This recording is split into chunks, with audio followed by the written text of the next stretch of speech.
Some women drink too much, they overwork themselves, they numb out with food. My strategy? I make everyone else feel comfortable.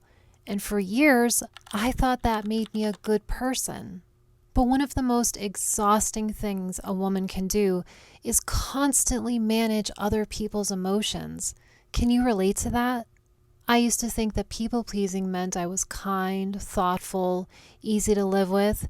But if I'm honest with myself, half the time I'd walk away from those conversations feeling a little resentful, a little angry at myself for not saying what I truly wanted to say. I've always been really good at people pleasing, like really good. And sometimes it felt like a superpower. But eventually I realized something that's hard to admit. The same habit that was keeping me composed on the outside was secretly costing me my health, my time, and my energy. If you're a recovering people pleaser, let me know in the comments what area of your life it has affected the most. I feel like people pleasing is notorious for being painted as weakness, but sometimes it can feel powerful because when you're good at it, you can control your environment. At least that's how it feels. You can anticipate people's needs, prevent conflict, and just overall keep everyone feeling comfortable. And it can even feel slightly manipulative, but not in a malicious way, just you know what to say and do so you can garner other people's love and acceptance. Everything has a cost though, right? And even though I was incredibly skilled at people pleasing, I finally began to realize how much energy I was expending managing other people's emotions. And by doing that, I realized how I was abandoning myself, my needs, my healing, and even my growth.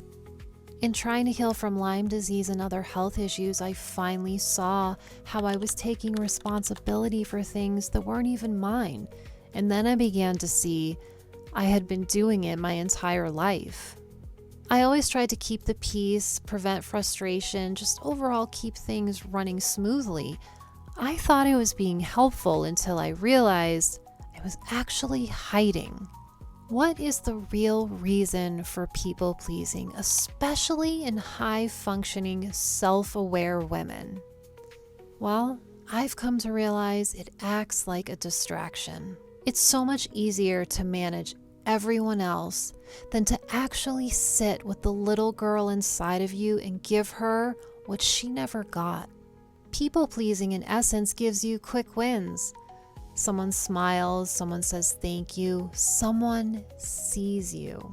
But just like any drug, those wins are temporary and eventually you'll need to get your fix again.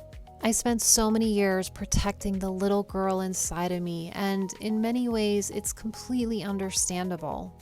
But I often imagine if I had used that energy to protect the adult woman that I am today, I think my life would have unfolded very differently and a lot sooner.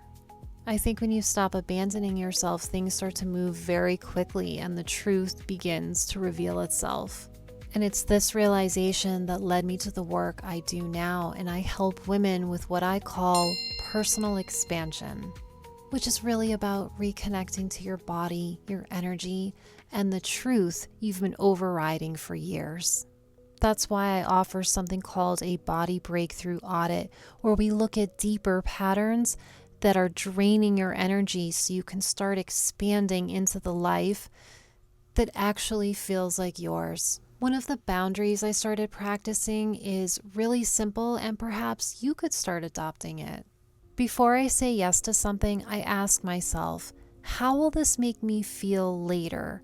Because I know people pleasing feels so good in the moment, but the resentment shows up afterward and it can build into something almost unrecognizable. So now, if I sense that saying yes will create resentment, I say, I'm sorry, I'm not able to do that right now. Some might say that saying sorry is unnecessary, but old habits die hard, and I still want to be polite. You know, the irony is that people pleasing begins as a way to create peace. But how can true peace come from keeping everyone else comfortable while you're leaving yourself behind in the process. So next time you say yes to something that you know deep down you don't want to, and you feel that resentment building, remember what's most important to you, how you feel in the moment or how you're going to feel afterward. Thanks so much for tuning in. Let me know if you are a people pleaser or you're trying to recover. I'd love to hear your story in the comments. See you in the next video.